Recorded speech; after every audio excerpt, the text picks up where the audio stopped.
The situation in Iraq, it has taken a very dangerous turn after a series of deadly attacks targeted pro-Iran militia group, including the very Popular Mobilization Forces. Welcome to Times XP's War Report. And at least 7 soldiers have been killed and dozens more are injured in strike that hit multiple locations.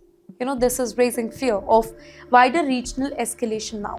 The attack, they have triggered political shockwaves now in Baghdad, where leaders are now openly accusing foreign powers of violating Iraq's sovereignty. And wait, who are these foreign powers?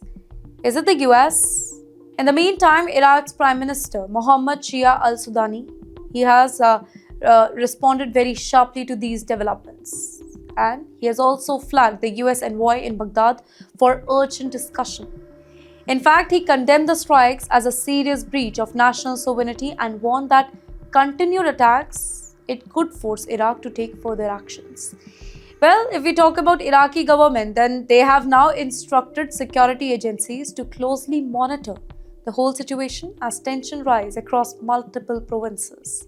This deadly violence, it has been reported in areas including Anbar province and near Erbil.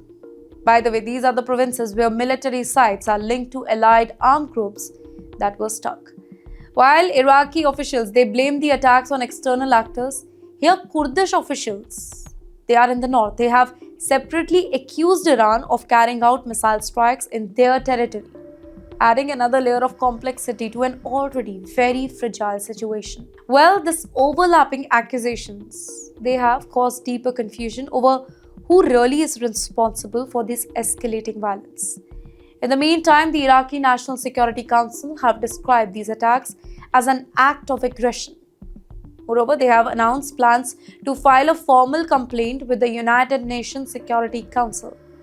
And yes, at the very same time, Baghdad has stated that Iraqi forces and their allied militia, including the PMF, they have now the right to respond if further actions or attacks are taking place.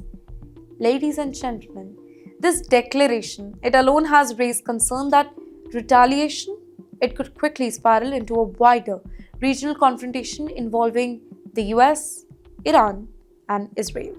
In the end, with multiple actors involved, conflicting accusations, military positions already active on several fronts, Iraq now finds itself at the center of rapidly escalating crisis.